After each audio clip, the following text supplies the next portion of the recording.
All right. We're here today with Mr. Steve Kilbey. How you doing today, Steve? I'm good. How are you? Whoa. I'm okay. Yeah, I'm pretty good. I just had a swim. I just did some yoga.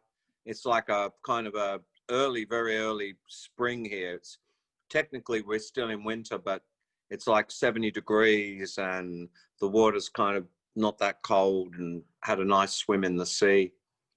Excellent. What type of yoga do you do? I do oh God, I've forgotten the geezer's name. Iyengar. I do Iyengar. Okay. It's like yoga adapted for Westerners, so they don't hurt themselves too much. It's a kind of a mild form of yoga. They use lots of props if you do the class. Gotcha. Yeah. How long have you been doing that? Well, look, I was doing it every day for about 15 years. And then I got this injury one day. I was getting out of the sea and I hurt my ribs, and I stupidly stopped doing it. And a friend of mine said to me the other day, Steve, this is not the time to stop doing yoga. So I'm slowly getting back into it again. But I really had a lot of, I was really problem free when I was doing a lot of yoga. And all my friends were going, oh, I got a bad this, I got a bad that. And I was like, we should do yoga. And then as soon as I stopped doing yoga, things started playing up. Like I got a bad neck and a bad back. So I'm getting back into it again. I'm determined. It's hard because it takes up like an hour's fucking thing every day. But yeah. Yeah, totally. But you do feel much better after you put in the hour, I find. If you do the yoga, you will definitely feel better. Yeah. All right, so I want to get into it. When I tell people I've been really into the church lately, I often have to clarify that I've been like listening to Heyday a lot or something, that I don't mean the religious institution. Now, when you tell people like what you do who they might not be into music, have you ever been like asked to like officiate a wedding or a funeral or something? That's a very ho-hum sort of premise, August, or Mr. Southpaw, whoever the fuck you are. The funniest thing that ever happened once was the church, my band, had rented a car and there had been some problem with it. And the police were coming round to find out, and they knocked on the door and they said, who are you, mate? I said, I'm Steve Kilbey. What do you do? And I said, I'm in the church. And they said, well, we're in the police, but not the band. Not the band. Yeah. That doesn't happen so much anymore, that little bit of confusion. Because I was thinking, I mean, you've had such a long and varied career, it might just be easier to perform the religious rites than go into every solo album you've made in collaboration. It might be easier to what? To just go ahead and perform the religious rites instead of, explaining every, record you've ever made. You've done so much by now. Yeah, it might be. Where's that question going? Where's that? What am I supposed to do with that? Just an observation.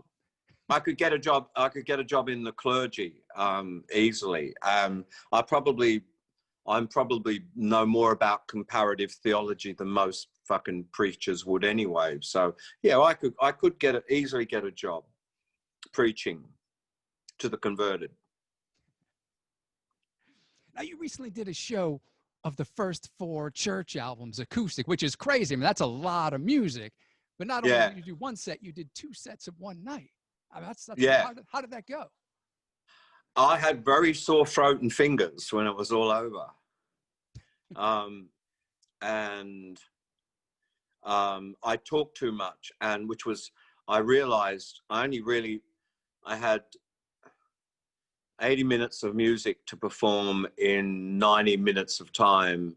And I worked out that gave me 30 seconds per song or something. And I talked too much and I got out of playing some of the songs, which I thought was really good. And people fucking writing to me now going, hey, what about those 4 songs you didn't get around to playing? I want to hear them. I'm like, what do you want me to do? Hold a gig and play the 4 songs that you didn't hear the other night? Imagine that. Steve Kilbey plays the 4 songs you didn't hear the other night. Well, you could extend your banter and just make it a full 90-minute show. Just why? You know, you know, not being a clergyman, I'd just be better off to be a comedian. I think. I saw it was banter. I like that bantering more than playing the guitar for sure. It's much easier on the fingers and throat. Now, you've been doing these Instagram shows every Monday too. How are you finding those? And you do a great selection of songs. It's a lifesaver. It's really has saved my neck financially to do those shows. I don't know what I would have done. It was all accidental as well, you know. I didn't even know there was that feature on Instagram where you could play live. And I was doing this sort of promo tour around Sydney with this Australian singer, and she said, "Oh, smile, Steve, you're on live." And I said, "How are you doing that?" She said, "I'll show you afterwards." And she showed me.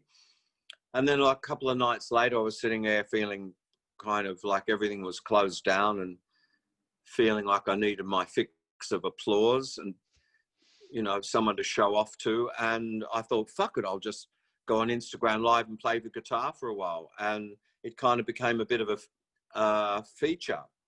So I've been doing it almost every Monday night now. I sort of do it. And some very generous people have helped out with money. And it's also, you know, given me, you know, I've got much better on playing the acoustic guitar, that's for sure, than I used to be. So, you know, it hasn't worked out too badly. You've been 12-string too, which hurts the fingers. It really does. I have these, like, you get these calluses. Uh-oh, we've lost Steve. Yeah, sorry. He's back. You get these calluses on your fingers, and then you get these train tracks through the calluses. Playing that fucking 12-string. But I'm standing here looking at it right now. It's lined up and ready to go. Nice. Now, in one of these shows, you started out quoting Mark Bolan saying that a song is a spell, which I totally get just instinctively. I mean, you listen to like Metal Guru or Till Dawn, it takes you someplace. What songs are like that for you? I think Bolan's songs have stopped being spells by Metal Guru. I sort of like early to mid period. You know, which particular songs? You know, like Sad-Eyed Lady of the Lowland, for example, or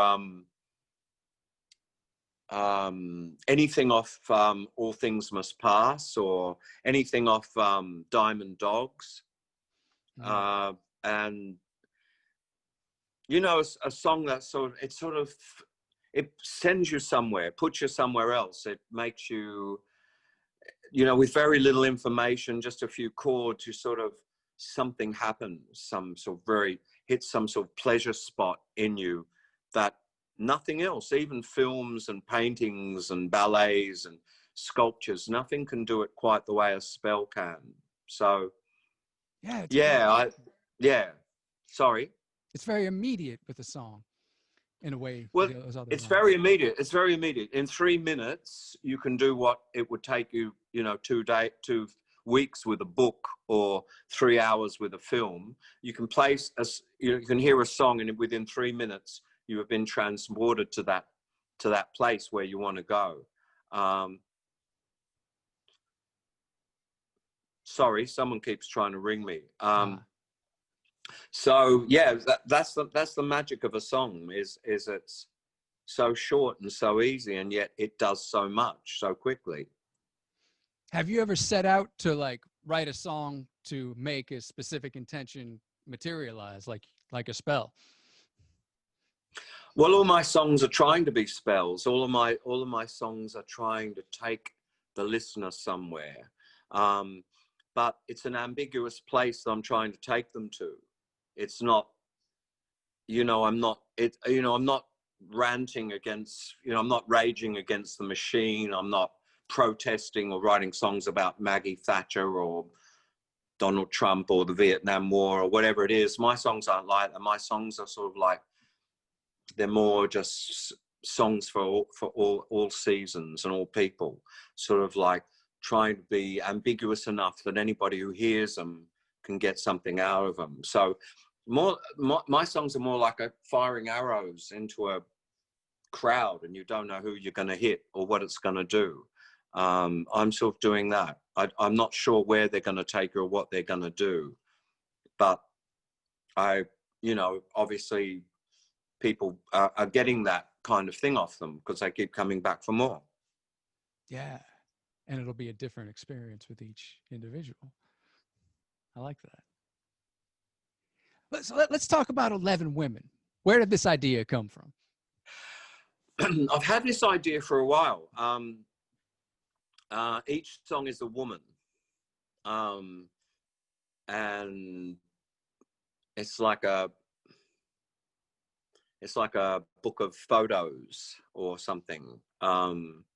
So when I was doing the Instagram, I got sick of doing the, you know, like, oh, this week I'm going to do this album, this week I'm going to do that album, this week. And the albums were starting to get complicated. And I'd spend all fucking week trying to figure out how I was going to play them. I thought it'd be easier just to write a brand new album. And I cavalierly boasted that when I wrote the album, I would just throw the songs away after I played them. And then I became too attached to them. So I went into a recording studio and recorded them all. So it's become an album now. It was going to be 10 women. I wrote one after the period had ended. So it's 11 women, and it's now become an album. And it's going to come out on the 4th of September. I'm really happy with it. It's very, very spontaneous kind of record. It's unlike the church, the church when they record now, seems to take forever, and sort of committees weighing in and voting and listening and going back and doing this and moving this around and blah, blah, blah.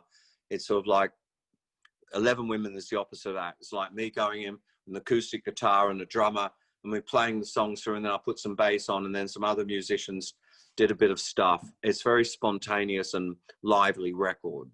I'm going back to how I think records should be made. I'm very disenchanted with sort of records that are all made on Pro Tools and, you know, sampling and moving things around and correcting things and all of that. I'm sort of moving back towards sort of spontaneous recording. In my old age, I want, you know, when it got to 48-track recording back in the 80s, you know, that just seemed, wow, 48 tracks. And I don't know, I've kind of come right back around again to sort of just less is more. And, you know, just a couple of acoustic guitars, a bass, one electric guitar, a piano, one or two vocals. You know, I'm tired of all the layering stuff up and, you know, all that stuff. Yeah. I wanted to ask you, I think in the first Instagram show you covered, you covered it many times before, Caroline Says. Was that an inspiration in this at all? I've always liked that. Strange enough, I listened to Berlin last night when I was painting. I really like Caroline Says. That song's always been an inspiration, especially when she says, you can beat me all you want to, but I don't love you anymore. Right there is just so much incredible information, and combined with the music, you know, the way the music is and the way Lou sings it is just so much about men and women in that one line. And that's why Lou Reed's fucking a genius for coming up with that kind of stuff. That's the sort of stuff you're always looking for. It's just beautiful, the way he just grabs so much of life and puts it in that one line about that relationship of this, you know. I love that song. I've been playing that on and off for years. People always tell me I get the chords wrong, so I've been a bit wary. But Lou's pretty easy. I could easily do a Lou Reed. Like if someone said, do a Lou Reed night and play only Lou Reed songs, easily done. His songs are pretty simple. You know, doing a David Bowie night's a lot harder because his songs were a lot harder to sing and a lot harder to play. But Lou Reed's pretty simple, but very, very effective. Yeah. So let's talk about some of the songs on 11 Women. My favorite is Josephine. I mean, it's just a lovely song. This is one of my favorite songs I've heard this year. Again, it seems very simple chord-wise, but very effective, and it's just, you know, it gets you. Yeah. You know, one morning I just woke up and I thought, you know, normally I write the music first and then I put the words on. And then I just woke up one morning, and when I was going to write, you know, 11 Women, I gave myself a week. And one morning I got up and went, I'm just going to write the words first. And it was all, I wrote the words, took about 5 minutes, and then I set them to music. It was all over within 10 minutes. And there was a song. And people who've heard the song say it sounds like a song that's always existed, which I think is a marvelous thing to pull off, to write, to do something that sounds like it has always been there. And like, how was there a time when before you heard this song? It's like the first time I heard Starman by David Bowie. It's like, why didn't somebody write this song before? Josephine sort of is kind of got a bit of that going for it. It sounds like a song Dylan or someone should have written but never did. There's got to be another 10 million Josephines in my head, you know. I've just got to pull them all out. It was definitely that familiar feeling that I just couldn't quite place. You know, I couldn't. Yeah. There wasn't a direct reference to anything, but it did felt exactly like you said. Yeah. Been there all along. Wait to hear the recorded version with the, you know, the drums, and there's hurdy-gurdy on it, and organ and piano, and it kind of builds and builds. I'm very happy with that. A lot of people really like that song. Excellent. Yeah, it's great.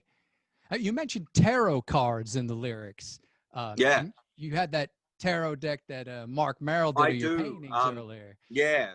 I did. A guy recontextualized a load of my paintings and a load of my lyrics into his own tarot deck, or into a tarot deck called the Tarot of the Time Being. I did all the paintings and I did write all the lyrics, but the actual tarot, I don't really use tarot cards. I mean, I've had tarot readings and stuff. I'm not really that sort of au fait with tarot, and I'm not really sure how much I believe in it. So I was happy that the guy did it and the tarot cards came out and people really liked the deck, but I can't really claim it as my own. It was like a guy took all my bits and pieces and put it together and made the tarot deck. And it was a weird tarot deck. It had weird names for some of the things, you know, that weren't in regular tarot cards. I don't really put much store in that sort of that way of predicting the future. But there's another tune on 11 Women references cards, Queen of Spades. Yeah, there you go. There's a game called Hearts. Yeah. Have you ever played that game? Yes. And the object is not to get caught with the Queen of Spades. I haven't played it for a while. It had a very nasty, rude name in Australia. People used to call it Hunt the Cunt, because the Queen of Spades was presumably the cunt. Hope that isn't too much bad language for your podcast. I think we'll be okay. You can.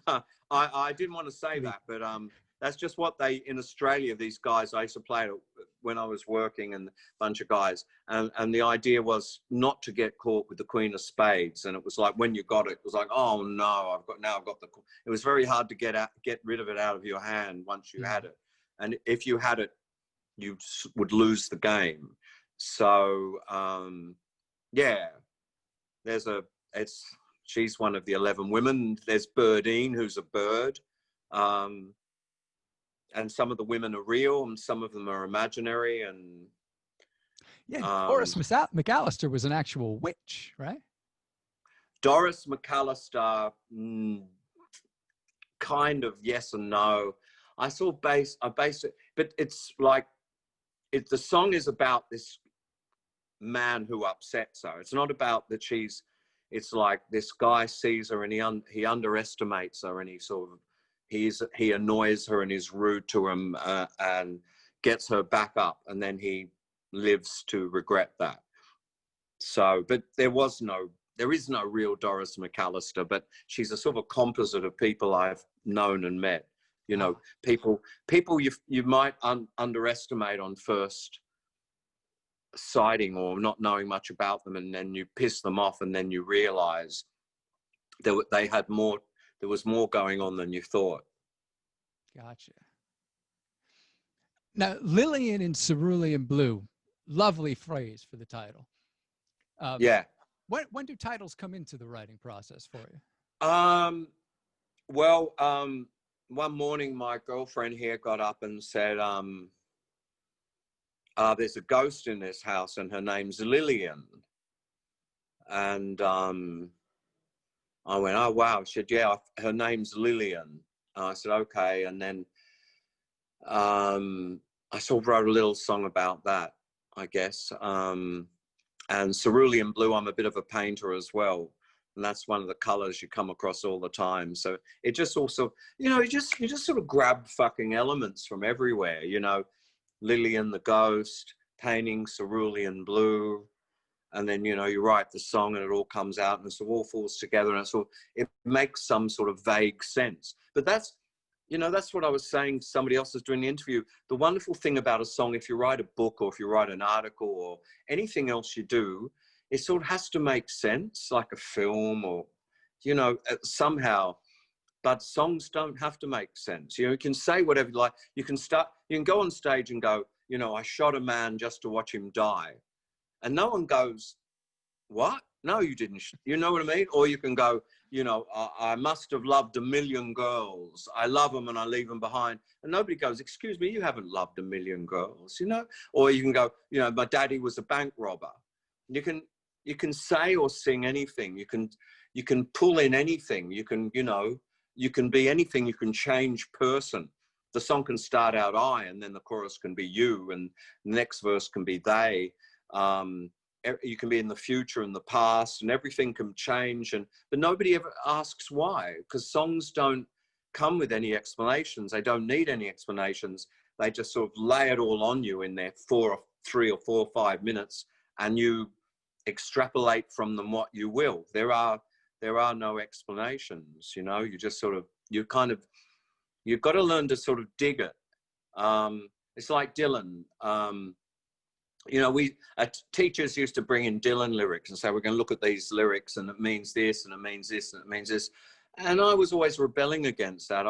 This voice inside said, no, you just sort of let it wash over you and you dig it however you like Shakespeare or any poetry or any art. You just sort of dig it or you don't dig it. You don't try and find all that fucking bullshit that isn't really there, because Dylan wasn't going, oh, I'm going to write this song, this line here with alliteration and rhetoric and blah blah blah, referring back to man's basic inhumanity to man. I don't believe artists work like that. I believe they're like me. They just all go, I got this feeling this could be a good line, and the line comes out, and then the next line comes out, and when you hear it, you dig it or you don't. You let it wash over you, or you don't. But sort of trying to pull it all apart, and I remember I got in a lot of trouble I was doing this songwriting course, and they gave me this sheet to teach kids to write songs, and said, you've got to teach kids the rhyming schemes, A, B, C, C. You've heard all of that, how, oh yeah, and I went, songwriters don't do this. Nope. This is like what a grammatician does. A grammatician goes through a paragraph and says, oh, this is the object, and this is the subject, and this is a clause, and this is.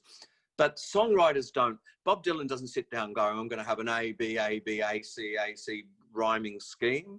It's something that's done post when someone, I said, why teach kids that? Why should kids be trying to write a song that goes A, B, A?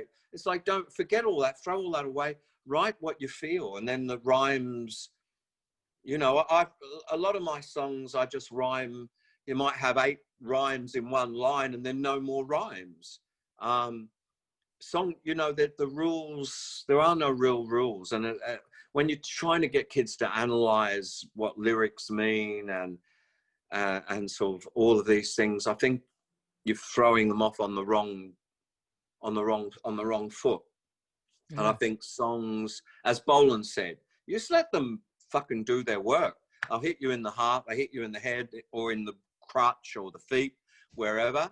And that's the wonderful thing about them. You don't overthink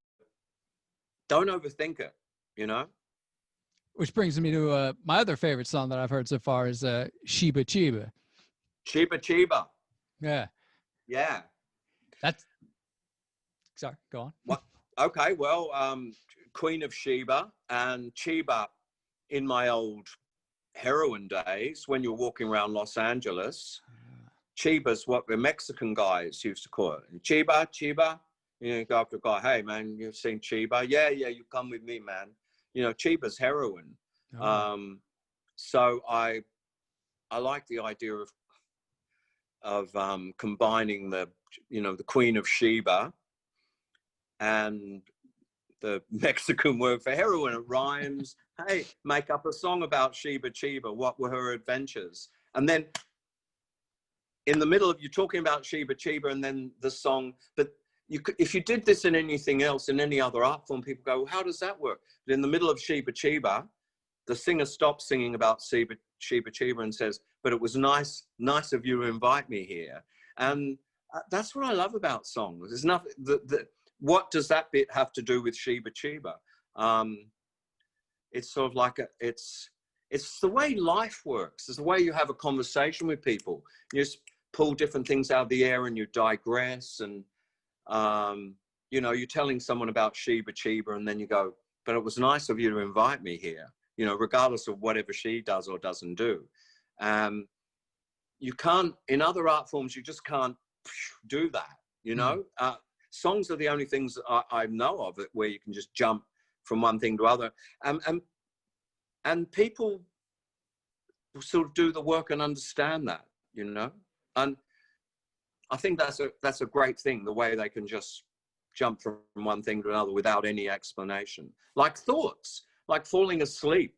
As you fall asleep and you go into the hypnagogic state, and thoughts and dreams, they kind of merge and they flow and they ebb. And, you know, one minute you're walking along with your mother and the next minute you're walking along with your sister and next minute you're walking along with a stranger, and all these things happen, but you don't wonder at that. You just go, it's all just happening, and you just accept it.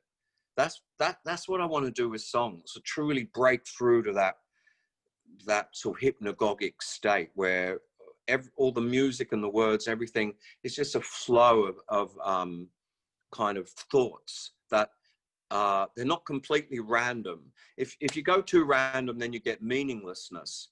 You don't want that. You don't want people to go, oh, this is no meaning in this. You sort of want to, you've got to have this, it's a very subtle thing. And only the really great songwriters understand that. There's a way, these subtle threads that keep you interested in a song, even though it seems on the surface, superficially, it seems like there's no thread. There is some kind of internal thread that the listener will sort of grasp and it'll make you feel good, that you're sort of in on it. People write to me and go, your songs make me feel like I'm in on something. And that's because you're sort of grokking it, you know? Yeah. Sheba Chiba was kind of reminding me of like a Bolan rhyme as well. Yeah, of course. Mark Bolan and David Bowie and Bob Dylan and the Beatles are never far from any of my songs. Like I played 11 Women to a girl that came around the other day, and she said, wow, it's really Mark Bolan. I go, yeah, of course it is. Awesome. But hopefully the good part of Mark Bolan, not the bad part, because so in my opinion, Bolan went really badly off the rails and is a spectacular example of what not to do. He sort of, he was really writing these beautifully ambiguous, wonderful sort of songs, and then he became really famous, and it all went to his head, and he started just making up nonsense, you know, like he instead of having this sort of ambiguous dream-like hypnagogic stuff, he was just making up nursery rhymes and nonsense. Like Hot you Love. know, like the last album I ever bought of his, there was a line, Uncle Bimbo drank up the Sea of Galilee, and like a fool, he promised it all to me. And I went, when I heard that line, I went, you've lost it, Mark. I don't want to hear that anymore. And there was David Bowie putting out Aladdin Sane. And I'm like, well, it really hurts me to do this, but David Bowie is now my main man. Sorry, Mark.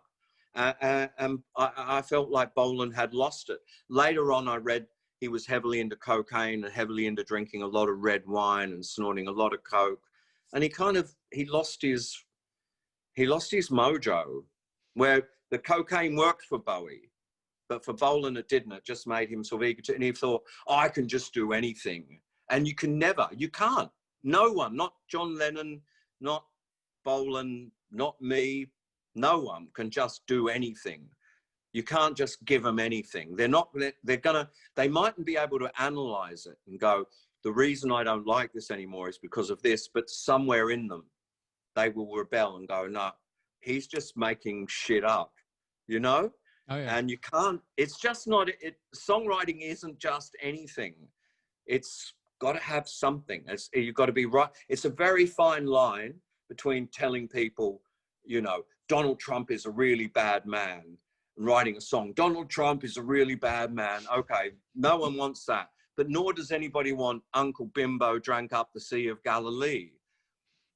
Somewhere in the middle is this sweet spot where things have meaning and things are ambiguous, and the listener will put it all together and go, wow, and have a revelation in their heart. It can't just be anything, but nor can it be too specific. And there is the line to walk. That's the line I try and walk with my songs. Yes. And it's kind of an indefinable thing. You know it when you have it. The indefinable thing, but you know it when you find it. And when you heard Josephine and when you heard Sheba Chiba, and you go, oh, and it sort of goes, oh, I know I can feel it. You can feel the song. You're kind of there. Suddenly you think about the Josephine that you know, or the Sheba Chiba you've met, or you could imagine, or sort of like a glimpse of this life, of this imaginary person comes through, and you say there's this connection and you feel good. But I don't know how that works. I still don't know how music, I don't know how it works. You know, I can play the guitar, I can play the bass, I can write lyrics, I know how studios work and harmonies, and, you know, a bit about orchestration. I can play a bit of piano and all of this stuff, and I can analyze it. But when it gets right down to the bottom, why something works and is so successful and why something else doesn't work, it's very hard to say why a combination of chords and melody and lyrics, but when you hit it, you know you hit it, and then people know you've hit it. It's sort of like, it's like the clouds shift and the sun comes shining into your sort of heart and mind. But it's a very hard thing to define and figure out. I remember I went in about 10 years ago, I went into an interview and I sat down, and the woman said, so you're a songwriter? And I went, yeah. And she said, what is a song? And I was immediately baffled. It's like, what is a song? You know what? I mean, obviously we know what a song is, but why? Imagine explaining to an alien or someone who had always been deaf what this is. It's like a combination of words and chords and melody that has a pleasurable effect upon you for some reason. Like, that's the artistry of the whole thing, but it's very hard to figure out why it works. And that's why I feel like these songwriting workshops, they're doomed. Like, if you're a songwriter, you don't go to a fucking songwriting workshop. You know what I mean? I didn't want to go to a songwriting workshop. I could feel I had songs inside me. No one could have ever taught me how to write the songs I've written. And I don't think, I don't think brilliant songwriters go to classes to learn how to do it. I think they just do it. And then people who don't have a clue go along and listen to some idiot go, the song should be written with an A, B, A, C rhyming scheme and should resolve on major, all that stuff. I don't believe in that. I think it's still, songwriting is still a maverick thing that only certain people are ever going to be able to do. And it's sort of like a vocation. I mean, I remember the guys in the church bitching and bitching. Oh, why do you earn all the money from publishing and, because you're a songwriter. But we put all this, but songwriting was a vocation for me. I didn't write songs to make money. I didn't write songs to get publishing. As soon as I was born, I was listening to music and a voice in my head said, you've got to be a songwriter. It was a vocation, something I've been studying my whole life. Whether I knew I was studying or not, I was sitting there in my room listening to with single playing it 50 times, trying to figure out in my own naive, when I was a boy, trying to figure out why did I like it? What was it about it that was so appealing? So songwriting really is a vocation. It's not something you just sort of do to make money or and you see a lot of people, there've been a lot of solo albums by different people who aren't really songwriters, and you look at it and go, yeah, you got no fucking idea. You're the greatest guitarist in the world, but you can't put one song together which is just C, F, and G and a meaningful lyric, which is all Josephine is. It's just the same old C, F, G, and A minor that we've always had. All those songs are based on. But I'm a songwriter. I can take those ordinary things and make something that is meaningful. But it's taken me a long time to be able to do that. You can't. It's not that easy. And you see a lot of people don't know. They've got nothing to write songs about. They don't even.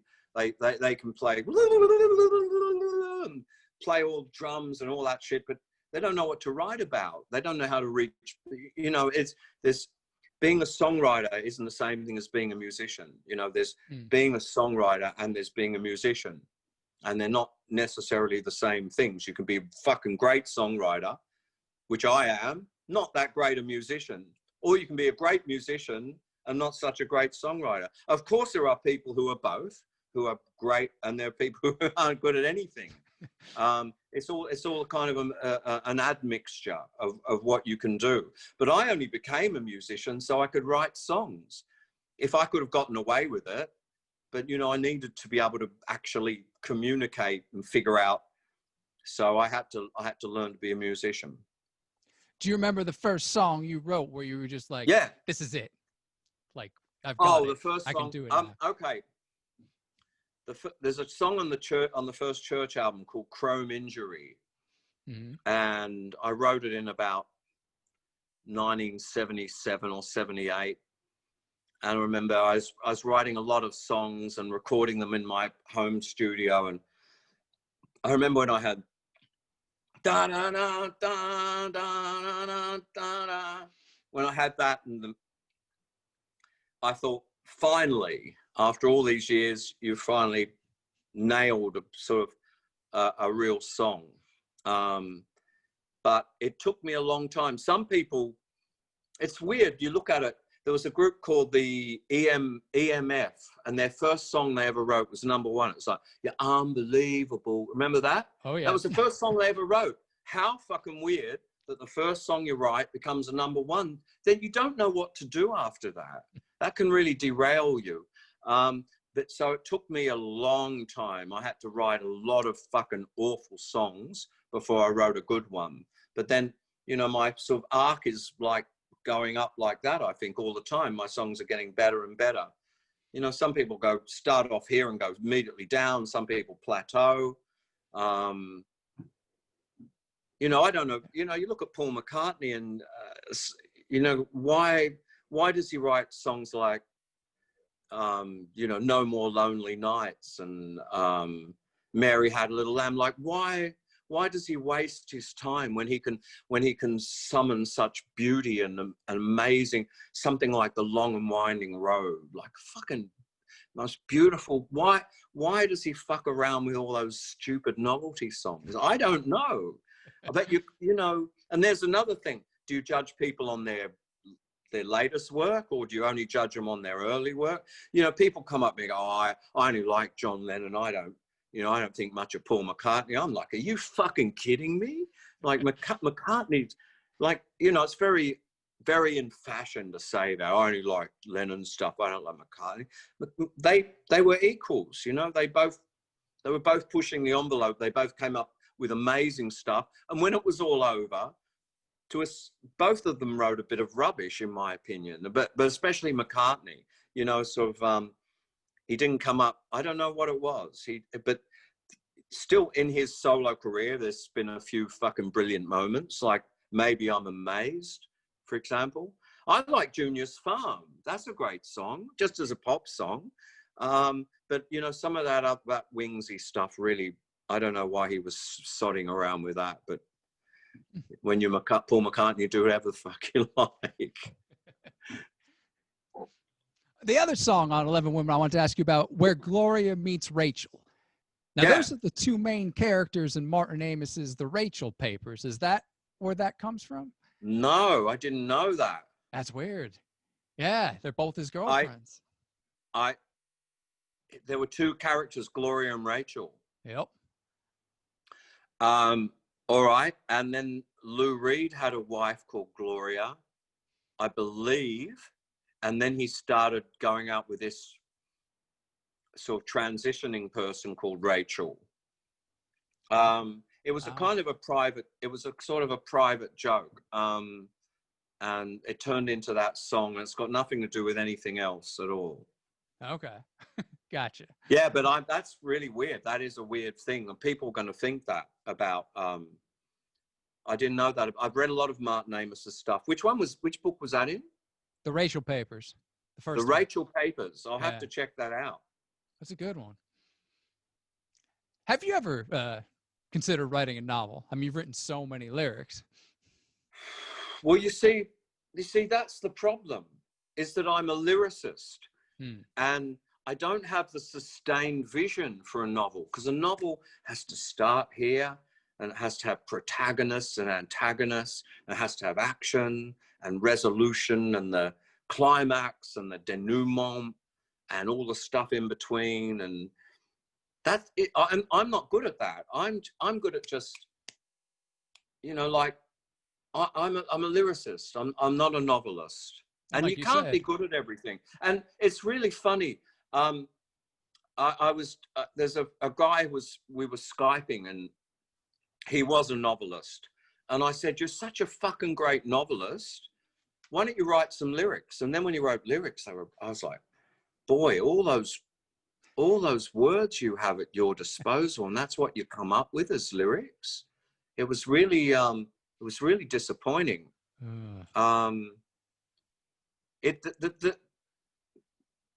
I've really specialized in being a lyricist, a bit of a poet as well, I guess. I could be a bit of a journalist. I can write articles on music. When it comes to a whole fucking book, a sustainable story where this happens and that happens, and that happens, that happens, it just seems like too much work for me. And like at the end of it all, I could give you more pleasure with Sheba Chiba, which took 3 minutes and takes 3 minutes. You know, like the other thing with you write a book and a friend comes over and go, hey, I've written a book. And they go, yeah, could you read my book and tell me? You know, someone's got to commit to 3 weeks. Yeah. And are they even going to read it?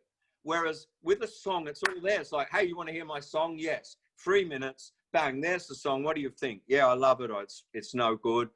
But like writing a novel, it's like so much more planned and has to make so much. It's so much more of a left-brained thing. I'm more sort of mercurial. I get sick of, if I haven't written a song, seriously, I'm not just saying, if I sit down to write a song and I haven't written it in 15 minutes, I'm fucking over it. It's like, wow, that's too much trouble. Wow. 15 minutes, that's all I want to spend. You know, like, and it happens immediately.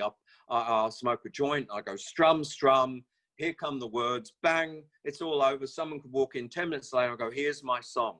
I just wrote it. I don't, there's no songs that, you know, I agonize over for weeks or even hours. It all has to, all those songs on 11 Women, they all were written within 5 minutes. That's amazing. But it speaks to the immediacy of pop music, though. I mean, that's what it is. It's 3 minutes. It is immediate. It is immediate, but it's still, as I have, still cautionary. It can't be meaningless. Mm-hmm. You can't just write it. If you write something that's meaningless in 5 minutes, what's the point in that? Yeah. Oh, great. You came up with something meaningless in 5 minutes or a year. Who cares? But it's like, I'm sort of like, there's one good thing about getting old, just before you lose it all. And I'm right at that spot now. I'm like the doctor who you go in and you go, oh, I've got this. And he knows because he's been a doctor so long.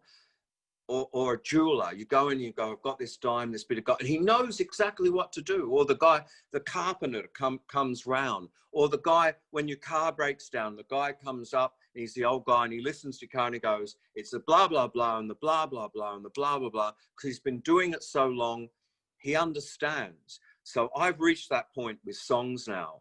It's like, I understand how to write them, and I understand what's good and what's bad. And I've got cut all the corners, and it's because I've been doing it so long, and so I persevered so much. I persevered and persevered and persevered, and wrote and wrote and wrote and wrote and wrote and wrote, and it's paid off now. Like just before I either die or lose my mind, like my mother did, and get Alzheimer's or whatever. At this age, at 65. It's like I'm right on the top of my game. I've got all this experience. I'm still can think lucidly. And I've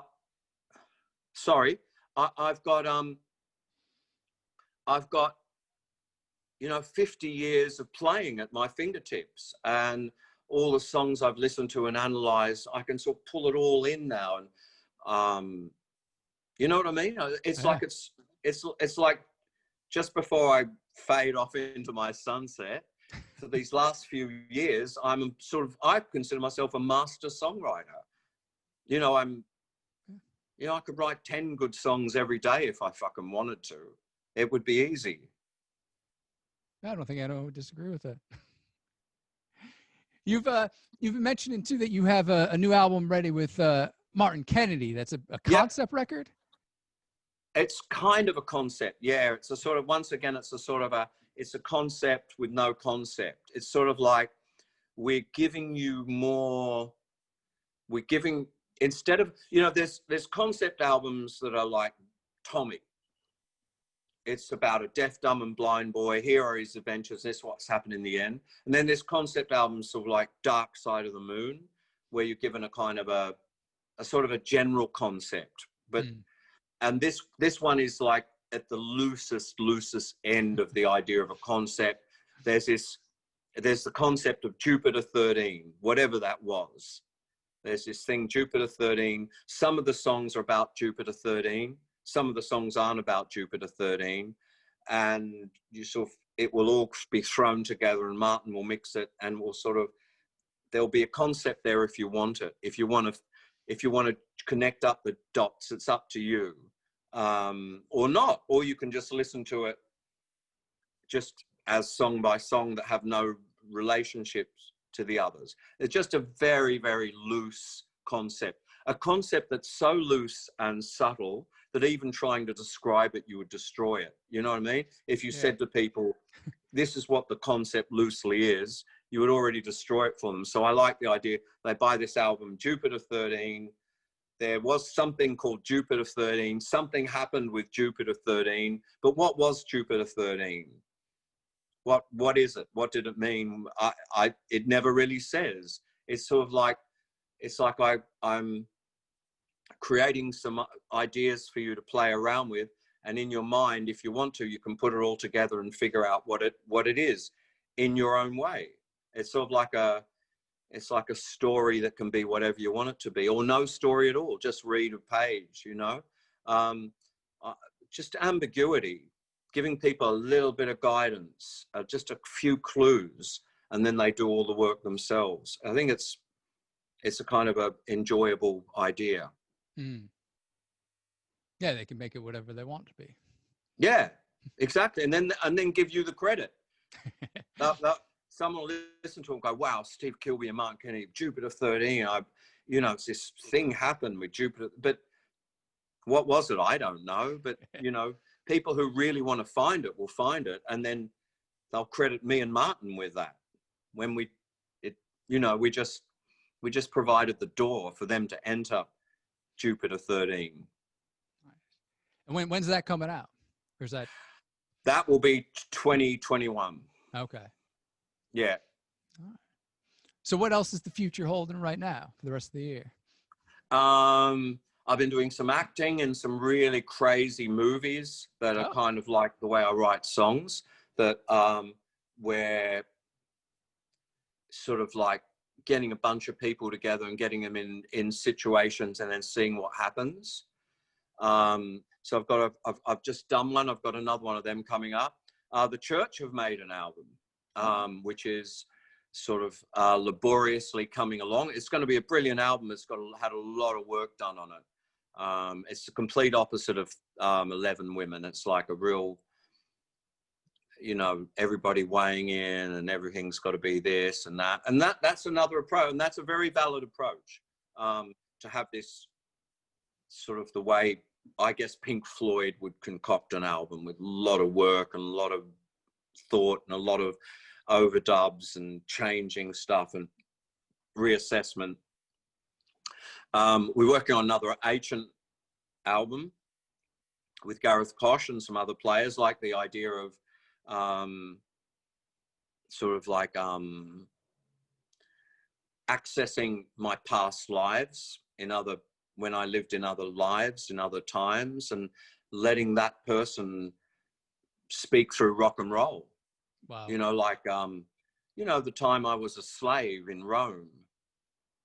Maybe I was, I worked for a senator, and I let that person inside me, because I believe we've all lived many, many, many, many times. And they're just like, you can't really remember your other lives. You can under hypnosis, and I have, but they're all in there bubbling up. If you can just get your mind out of the way, we write some music and I let these people come out and sing about the things that happened to them in the ancient world, which remains a source of fascination for me. The ancient world, I think the ancient world is far more interesting for me than fucking space and the future and, going out into space and picking up an alien spore. That doesn't interest me. But, the Trojan War fucking interests me plenty. And the gods and the goddesses and the titans and the nymphs and the naiads and the dryads and the spirits and Krishna and Jesus and Buddha, all these people. It's just endless, the inspiration I can find there. So with Gareth Koch, with his sort of classical chops, and me derailing that and going, Gareth, don't do it like that. The ancients wouldn't have played it like.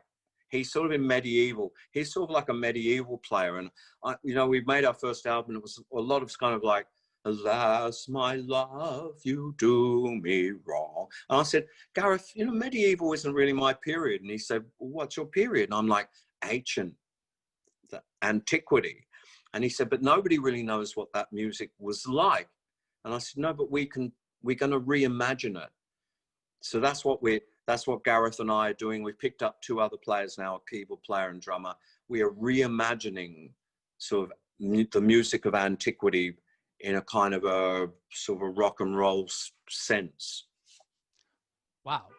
That sounds like a real heavy experience, letting that speak through. Well, it's yeah. Well, we did our first show, and people loved it. And I also, so between the songs, I sort of go into a bit of a trance, and I tell the stories of who I was. I let that person speak to the audience, and then we start, and then the song starts up, and the songs are all. I mean, you know, the ancient world wasn't a lot of fun all the time. You know, it wasn't. It's really funny. A woman wrote to me and said, "I came and saw your show. It wasn't very upbeat." I'm like, "No kidding," you know. It wasn't. You know, the ancient world wasn't a very upbeat place. You know, if you're looking for upbeat, don't study ancient history. It wasn't top 40 pop music. Yeah. So, but still, to present all of this stuff. To present it all in an interesting and entertaining way, not in a highbrow sort of way, you know, like people are turned off. You know, you say to them, you just go to a dinner conversation and go, "Hey, what, you know, what do you think of the Phoenicians? And, you know, what did you, which was your favorite? You know, did you like Rome when it was the Empire or the Republic? Or, you know, people, it's like you'd be better off, you know." That's a real conversation killer. But and I got clues from this from Mark Bolan and Dylan. Sometimes they would allude. So this idea of reconciling this ancient world and the people in it and the gods and the goddess and the way that people thought, reconciling it with modern world and translating. I mean, obviously I can't play a fucking lyre or a you know, one of those pan flutes, and that's beyond me. I can play a bass guitar and an acoustic guitar, and I can write in English, modern English. So, but try and represent these ideas to people that are called Songs from Another Life. We're in the middle of making the second album. Awesome. Well, that sounds super interesting. Yeah. Great. Well, that's all my questions. You got anything else you want to add? I don't know. Yeah, I think that's fucking enough for people to digest for now, don't you? I do. Well, thank you very much, Steve. Okay, thank you all.